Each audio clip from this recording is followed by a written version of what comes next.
నిజంగా నిన్న కొంతమంది మాట్లాడుతూ AM college Andhra Muslim college గురించి చెప్పడం జరిగింది. ఒక సంస్థకు సంబంధించినటువంటి వార్షికోత్సవానికి ఆంధ్ర ముస్లిం కాలేజ్ వాళ్ళకి ఇవ్వడం జరిగింది, ఆ సంస్థ వారికి. దానికి శాసనసభ్యుడికి ఉన్నటువంటి నాకు ఎటువంటి సంబంధం లేదు. అది వేరే ఆర్గనైజేషన్ ద్వారా మహమ్మదియా ఎడ్యుకేషన్ సొసైటీ ద్వారా నడపబడుతున్నటువంటి ఆంధ్ర ముస్లిం కాలేజ్. కానీ గౌరవ వైసీపీ నగర అధ్యక్షురాలు తను మాట్లాడుతున్నటువంటి విధానం చూస్తూ ఉంటే నవ్వుకునేటువంటి పరిస్థితులు ఉన్నాయి. ఇప్పటికైనా చెప్తా ఉన్నా నా సోదరిమణికి, మానుకోండి, చౌకబారు విమర్శలు మానుకోండి.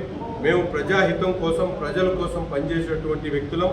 మేము ఎక్కడ కూడా సొంత ఎజెండాతో ముందుకు సాగము. తప్పకుండా ముస్లిం సమాజం కోసం అవసరమైనటువంటి కార్యక్రమం ఏదైనా కూడా మీలాంటి వారి సలహాలు, సూచనలు అవసరం లేకుండా పనిచేయగలిగినటువంటి సత్తా నసీర్ గారు లోకల్, నాతో పాటు ఉన్నటువంటి ప్రతి ఒక్కరు కూడా లోకల్ అని చెప్పి తెలియజేస్తూ ఇప్పటికైనా చౌకబారు విమర్శలు మానుకొని తమ పరిధిలో ఉండి పనిచేయాల్సిందిగా కోరుతాము.